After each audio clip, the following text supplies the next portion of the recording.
السلام علیکم دوستو، میں محمد آصف آر وائی کے پولٹری فارمنگ کی جانب سے آپ سے مخاطب ہوں۔ امید کرتا ہوں آپ سب خیریت سے ہوں گے۔ دعاؤں میں ہمیں بھی یاد رکھا کریں، آپ بھائیوں کی دعاؤں کے طلبگار۔ آج کا چوزا جو دیکھ رہے ہیں آپ ویڈیو میں، یہ 4 دن کا چوزا ہو چکا ہے۔ پرسوں اس کو ہم نے فلیشنگ دی ہے۔ آسٹرلا پیور کا یہ چوزا ہمارے پاس موجود کھڑا ہوا ہے۔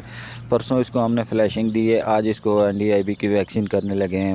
ویکسین ہے جو ویسے تو ہم 2 دن بعد کرتے ہیں، کیونکہ یہ ایک بھائی نے کل اٹھا لینے ہیں، تو اس وجہ سے ہم نے ان کو ویکسین کر کے دینی ہے۔ ان کے ساتھ بات ہوئی پڑی ہے تو اس لیے میں کر رہا ہوں۔ کوئی دوست حضرات ایسے ہیں کہ کہتے ہیں کہ یار ویکسین کرنے کے بعد چوزا ہے جو بالکل لوز ہو جاتا ہے، مرنے پہ چوزا آ جاتا ہے، تو موٹیلٹی بھی شروع ہو جاتی ہے۔ ویکسین میں کوئی پرابلم ہوتی ہے، کیا وجہ ہوتی ہے؟ اس کی وجہ ہمیں آپ بتائیں۔ آج میں ویڈیو میں آپ کو اس کی وجہ بتانے لگا ہوں۔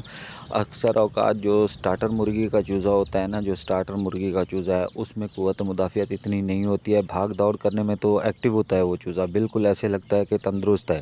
جس ٹائم آپ نے اس کو فلیشنگ دینی ہے، فلیشنگ کے بعد ہے نا جو آپ نے ویکسین کرنی ہے، تو وہ چوزا بالکل لوز ہو جاتا ہے، اس کو موشن وغیرہ لگ جاتے ہیں، تو بالکل مرنے پہ چوزا آ جاتا ہے۔ ایسے لگتا ہے کہ بس ختم، موٹیلٹی بھی شروع ہو جاتی ہے اس میں، اور چوزا سنبھل نہیں پاتا ہے۔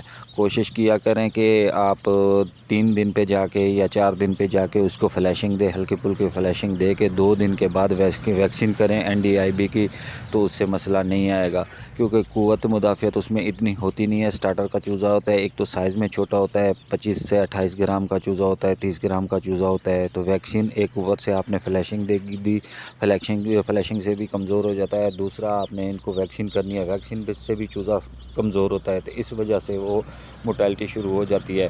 اکثر اوقات ایسا ہوتا ہے کیونکہ جراثیم ہیں جو اس میں ویکسین کے وہ لائیو ہوتے ہیں، تو چوزے کے اندر جو بیماری کے جراثیم بیٹھے ہوتے ہیں ان کو جا کے یہ کھاتے ہیں۔ اس کا ویسٹ جس ٹائم اس کے جسم میں زہر بنتا ہے، زہر بن کے گھلتا ہے، تو پھر چوزے کو مسئلہ بنتا ہے۔ یہ وجہ ہو سکتی ہے۔ تمام دوستوں سے گزارش ہے کہ اگر کوئی مشورہ لینا ہو تو ہمارے نمبر پہ رابطہ کر سکتے ہیں۔ اسکرین پہ ہمارا نمبر شو ہو رہا ہے۔ تمام دوستوں سے گزارش ہے کہ ویڈیو کو لائک کیجئے، شیئر کیجئے، دعاؤں میں یاد رکھیے گا۔ اللہ حافظ۔